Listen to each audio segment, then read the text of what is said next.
female. Gender. With gender. Gender identity. Go ahead. No, so especially, but even so, you have a thing like Klinefelter's syndrome.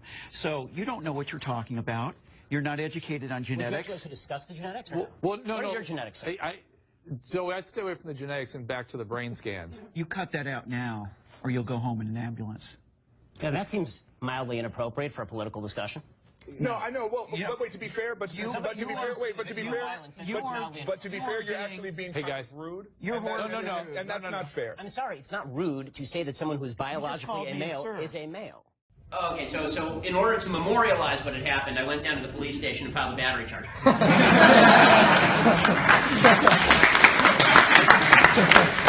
And also because I have a general rule: you don't get to touch people with intent to harm, right? I mean, this is a basic principle. And let's put it this way: if the situation had been reversed and I had grabbed Zoey Tur by the back of the neck and threatened Zoey Tur, no question I'd spend the night in jail, no question. So I went and I filed the charge, and the police investigated. It shouldn't have taken much investigation. It was on national TV. I mean, granted, nobody saw it, but it was on national TV. So I got a call back from the cops about 3 weeks later, and the cops said that they had recommended to the DA that they go forward with charges, and the DA didn't want to do it. And the reason the DA didn't want to do it is because we live in a nation of identity politics. Zoey Tur is transgender. I am not. He didn't feel like it was a winning case, because if he brings it to trial, then political correctness would dictate that that nothing would probably come of it. So this is why, you know, when people say that there's an unjust criminal justice system, well, it sort of depends on who's being prosecuted, right? So that's sort of how it wound up in the end.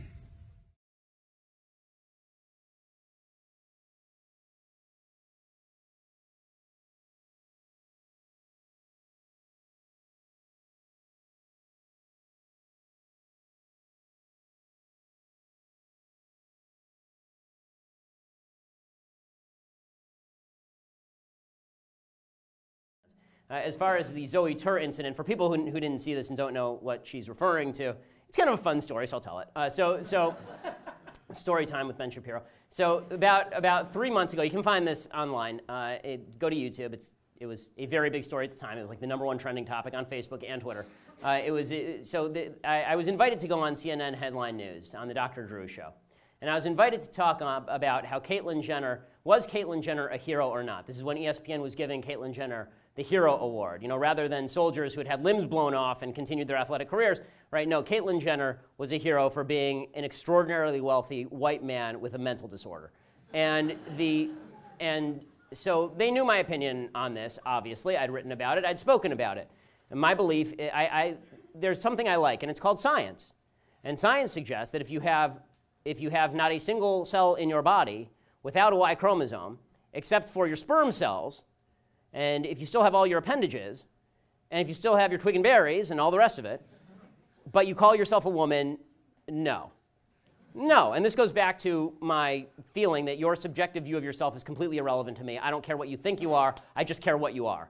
And so, you know, they knew they knew what I was going to say. I'd made this very clear. The producer of the Dr. Drew Show, who happens to be a former producer, he told me, on Jerry Springer, decided that it would be a wise idea to have on, to debate me, a guy by the name of Zoey Tur, who is a transgender woman, is a post-op transgender woman, and is a he, because he is still a he. You can lose the parts and you are still a man. Okay, so they decide to seat the two of us next to each other.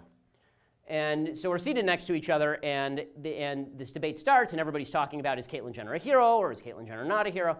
And finally they come to me, and I said, I don't understand why we are engaging in mass delusion. Right? Well, why are we doing the Emperor's New Clothes bit?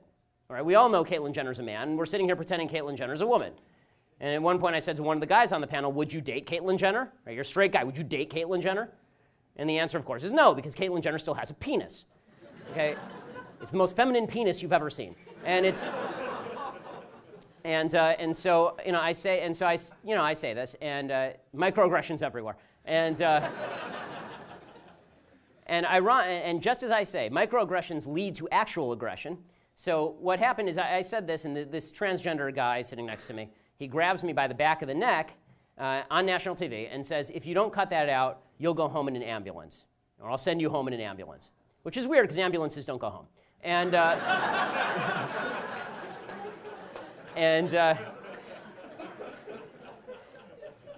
And so I was taken aback slightly. To have this guy who was what precipitated it is there was a point where he had said, "You don't understand genetics," and I said, "What are your genetics, sir?" And it was the "sir" that got to him. And so in a voice at least 2 octaves lower than mine, he growled at me, "I'll send you home in an ambulance." And what was amazing about the experience was that everybody on the panel, universally on the panel, everybody turned on me after a threat of physical violence and an actual legal battery on national television. They turned on me.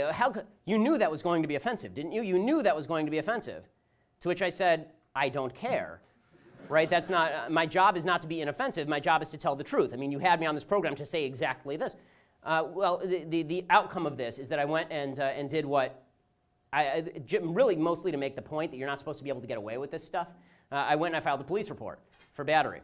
And I did so because during the break, Zoey Tur turned to me and said, "I'll see you in the parking lot." They'd send security out to the outdoors with me. They'd send him to my car. He was threatening me on Twitter, saying he would curb stomp me, et cetera. Which I have to say is deeply unladylike behavior.